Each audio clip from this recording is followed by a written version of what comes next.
I didn't notice the alert at first. That's the part that keeps replaying in my head, that my phone was face down on the desk, vibrating softly under a stack of papers. I thought it was just another notification, some app begging for attention, another message I could answer later. I was tired, half asleep, and the room was quiet in that late-night way where even small sounds feel distant. By the time I picked up my phone, the vibration had stopped. The screen lit up with a red banner stretched across the top, emergency alert. Issued 36 minutes AG owed at my stomach tightened. Alerts don't come often where I live. When they do, they're never good. I opened it, already feeling like I'd missed something important, like walking into a conversation halfway through. The message was short. Too short. Immediate shelter required. Do not look outside. Do not open doors or windows. If you hear your name, do not respond. I read it twice. Then a third time. 36 minutes ago. I looked around my apartment. Everything seemed normal. The lights were on. The clock ticked steadily on the wall.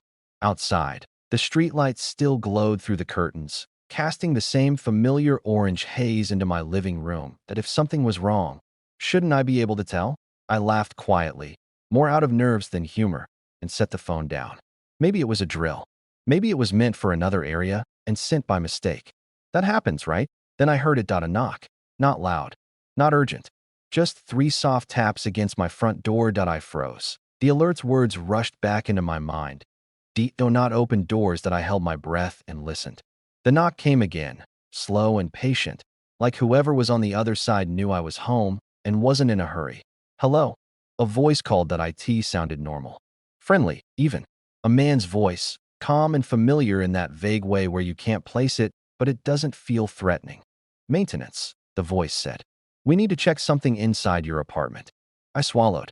My building never sent maintenance at night, and they always left notices. I reached for my phone again, scrolling back to the alert, hoping for more details, an update, anything. My hands were shaking now. Another notification appeared beneath it. Update issued 20 minutes ago. I hadn't seen that one either. This message was longer. Entity may mimic human voices, may use authority claims or personal information. Do not engage. Remain silent. My heart started pounding so hard I was sure whoever was at the door could hear it. The handle jiggled slightly. Sir? The voice said again, closer now. Right up against the door. I know you're inside. I just need you to open up. Something about the way it said that felt wrong. Too precise. Like it was reading from a script. I backed away slowly, every step feeling too loud. I moved toward the bedroom, careful not to make a sound. The alert said to shelter, but it didn't say where. My apartment suddenly felt too open, too exposed. The knocking stopped. For a few seconds, there was only silence. Then my phone vibrated again. Another alert. If entity believes you are not present, IT may attempt verbal confirmation. Continue to remain silent. Before I could process that, I heard my own voice. Hasib. It called from the other side of the door. My blood ran cold. IT wasn't an imitation that was slightly off. It was perfect. The exact tone I used when I was confused. Even the way my voice lifted slightly at the end of my name. Hasib, are you there? It said again. Your phone alert is probably scaring you. It's okay. They overreacted. I clamped a hand over my mouth to stop myself from making a sound. Tears stung my eyes, not from fear alone, but from the sheer wrongness of hearing myself outside my own body. The voice sighed. I know you read it, it said. Just late. Footsteps moved away from the door, slow and deliberate, pacing across the hallway outside my apartment.